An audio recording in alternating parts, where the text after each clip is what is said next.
అన్ని రకాల వస్త్రాలపై up to 66% off. Fish Venkat అనేది మీ అందరికీ తెలుసు.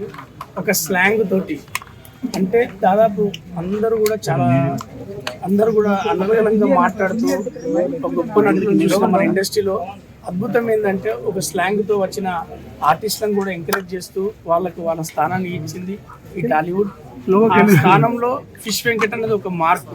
మనందరికీ తెలుసు, ఆది చిత్రంలో జూనియర్ ఎన్టీఆర్ గారి చిత్రం ద్వారా తొడగొట్టు అన్న ఒక డైలాగ్ తోటి ఒక కెరీర్ను బిల్డ్ చేసుకొని ఒక అద్భుతమైన స్థానాన్ని సంపాదించుకునేవాడే ఫిష్ వెంకట్.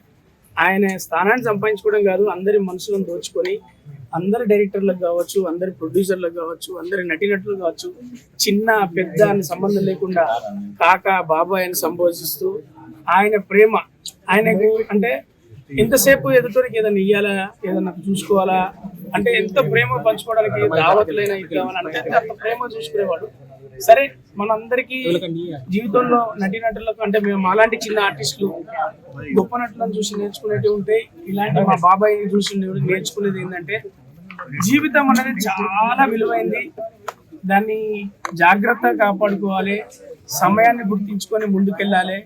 ఇప్పుడు నేను చెప్తున్నా, నేను అప్కమింగ్ ఆర్టిస్టులకు కావచ్చు, మిగతా ఆర్టిస్టులకు కావచ్చు, ఇక్కడ ఉన్న మీడియా మిత్రులకు కావచ్చు, యూత్ కావచ్చు, మన ఆరోగ్యం మించిన ఆస్తి లేదు. దాన్ని కాపాడుకుంటే కుటుంబాన్ని వదిలేసి వెళ్ళే స్థానం రాదు.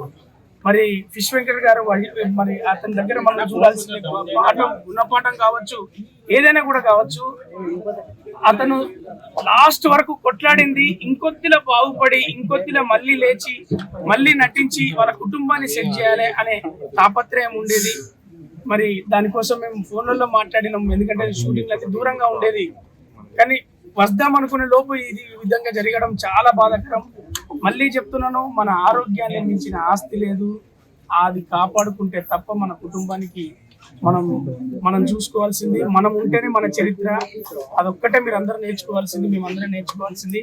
ఆయన ఎక్కడున్నా ఆయన ఆత్మశాంతి కలగాలని, వాళ్లకు ఆయన ఆశీస్సులుండి, వాళ్ళ కుటుంబానికి ఆయన ఆశీస్సులుండి, వాళ్ళ పిల్లలు వాళ్ళ మన ఫిష్ వెంకట్ అన్న ఎలా అయితే కోరుకున్నాడో, ఫిష్ వెంకట్ అన్న వాళ్ళ సంబంధించిన వాళ్ళ గురించి ఏదైతే కోరుకున్నాడో వాళ్ళందరూ అలా బ్రతికి ఆనందంగా ఉండాలని మాత్రం కోరుకుంటాం. ఆయన ఆశీస్సులు వాళ్ళకి ఎప్పుడు ఉండాలని, మా కోఆపరేషన్ కూడా వాళ్ళ పిల్లలకి ఎప్పుడు ఉంటుందని మేము మనస్ఫూర్తిగా తెలియజేస్తున్నా. ఫిష్ వెంకట్ అన్న లేకపోవడం అనేది ఒక స్లాంగ్, ఒక ఆర్టిస్ట్ లేకపోవడం అనేది ఇండస్ట్రీలో అది కూడా ఒక లోటే, తీర్చలేంది.